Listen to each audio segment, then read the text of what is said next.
Je fais une intervention globale sur les amendements filets de sécurité, comme ça après je dis favorable ou défavorable. On a fait le choix de mettre en place un filet de sécurité sur l'année 2022. Il a été construit de manière transpartisane avec des critères qu'on peut critiquer, qui ont été travaillés à l'Assemblée, au Sénat. Un filet à 430 millions d'euros qui se déploie. Ce soir, on est à 3 833 acomptes validés. Je ne reviens pas sur ce que j'ai dit. Des communes qui ne demandent pas forcément un acompte, qui attendent que l'exercice soit clos. Elles ne veulent pas se retrouver à rendre de l'argent. J'ai rencontré un certain nombre de maires cette semaine qui m'ont dit de manière positive, pour le coup, que c'était très simple d'accès. Qu'ils ont reçu un mail de la DDFiP. C'est vrai que j'avais demandé au service de faire de l'aller vers et que les documents étaient pré-remplis, que ça a été extrêmement simple. Je pense que quand les services, l'administration fonctionnent de manière aussi efficace, c'est à saluer et il faut le dire. Et en l'occurrence, c'est un retour qui m'a été fait unanimement par les élus que j'ai rencontrés. Et je vois aux têtes hochées que vous validez. Quelle critique on peut faire sur le filet 2022 ? D'abord qu'il y avait un critère d'entrée dans le dispositif, c'est le fameux 22 000 communes éligibles. C'est le fait d'avoir 22% d'épargne brute à fin 2021. C'est-à-dire que dès le départ, il y a des gens qui savaient, des communes qui savaient qu'elles ne rentreraient pas dans le dispositif, puisqu'elles ne rentraient pas dans ce critère. Deuxième critique, ça ne tient pas compte des recettes. C'est-à-dire qu'on regarde les dépenses, on ne regarde pas les recettes correspondantes pour les collectivités. Troisième critique, c'est qu'il y a une enveloppe qui est assez réduite par rapport aux enjeux auxquels on va faire face en 2023, c'est 430 millions d'euros. Qu'est-ce qu'on propose dans le filet 23, qui est cet article 14 ter ? D'abord, on propose de tenir compte des recettes pour vraiment aider celles qui sont victimes d'un effet de ciseau avec une augmentation des dépenses plus forte que l'augmentation des recettes. Deuxième chose, on propose de compenser de manière assez claire et assez simple une partie de cet effet de ciseau, c'est-à-dire 50% de la différence pour les dépenses de l'énergie. Troisième modification, on supprime le critère d'entrée avec le fait d'avoir une épargne brute à 22, 21 ou 25% à l'année N-1, ça on l'enlève, il n'y a plus ce critère-là. On garde quand même un critère de perte d'épargne brute sur l'année, puisque, à mon sens, il est important que soient accompagnées les communes dont il est attesté qu'elles ont une dégradation de leur situation financière. Donc c'est vrai qu'on garde comme critère le fait d'avoir perdu 25% de son épargne brute et ensuite on prend en charge 50% de l'effet ciseau entre dépenses et recettes. Il y a une série d'amendements à partir de là qui sont déposés et c'est pour ça que je vais vraiment m'exprimer sur la globalité des amendements. Il y a des amendements qui proposent de ne pas tenir compte des recettes, notamment ceux qu'on vient d'examiner, les amendements communistes notamment, mais aussi d'autres amendements. Moi je trouve pas ça très juste. Il y a à l'évidence des communes qui ont plus besoin d'être accompagnées que d'autres, c'est notamment celles qui ont une augmentation très forte de leurs dépenses et qui ont une moindre augmentation de leurs recettes par rapport aux autres communes.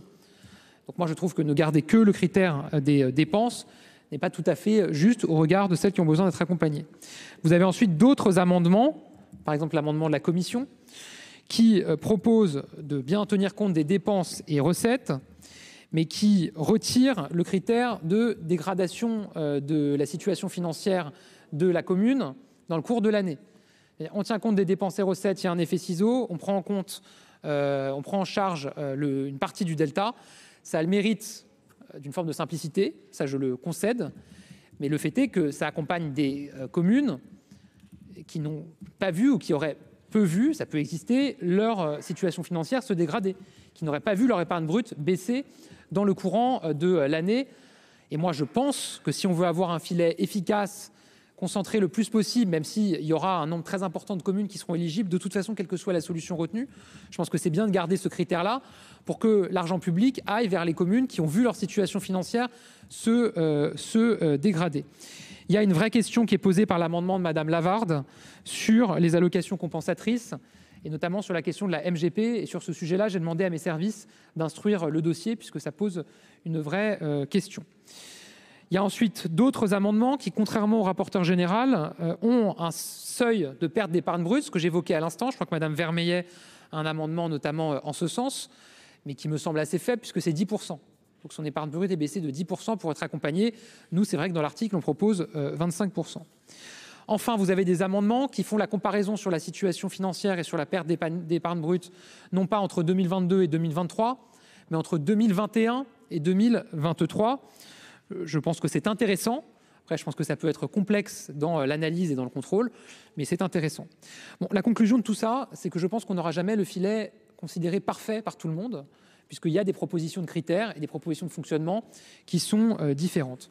Moi, je veux donner une garantie quand même, c'est que comme pour le filet 2022, la complexité continuera à être gérée par mes services. Que je ne veux pas qu'un filet de sécurité en 23 avec des critères différents se traduise par une complexité pour les collectivités qui n'existe pas aujourd'hui avec le filet 22, qui encore une fois est très simple d'utilisation.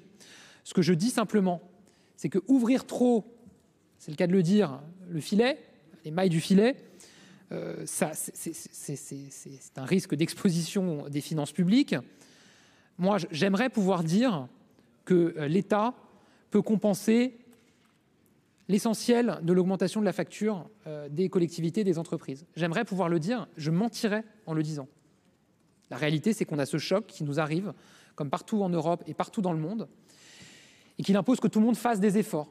Mais encore faut-il pouvoir faire ces efforts. Et c'est là où je pense que le soutien public arrive et que l'État arrive pour les entreprises. Je crois qu'on a cité tout à l'heure l'exemple de l'industrie. On a une augmentation, une multiplication par 4 des factures d'énergie. L'État va pas pouvoir payer 4 fois la facture d'énergie des industriels. Ça serait mentir que de le dire. On doit cibler quand même nos soutiens pour qu'ils puissent accompagner ceux qui sont vraiment fragilisés, qui sont vraiment mis en difficulté. On a quand même maintenant une fusée à plusieurs étages qui, je pense, va être très efficace pour 2023. On a l'amortisseur, on n'en parle pas. Non mais on parle pas de l'amortisseur là parce que c'est dans la partie 2, la partie crédit. L'amortisseur sur les prix de l'électricité, ça veut dire quoi?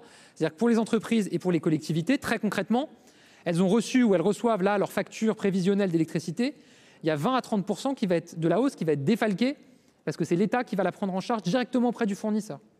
Premier étage. Deuxième étage, le filet de sécurité qui va accompagner celles qui sont fragilisées, qui sont à notre sens d'abord celles qui ont perdu une partie de leur épargne brute sur l'année. Donc moi je le dis, on est prêt à continuer à travailler, y compris dans le cadre de la navette parlementaire. Mais moi ma position, c'est de s'en tenir à l'article 14 ter, qui permet quand même d'atteindre les objectifs que j'ai évoqués. Mais nous allons avoir un débat et vous allez pouvoir discuter vos amendements.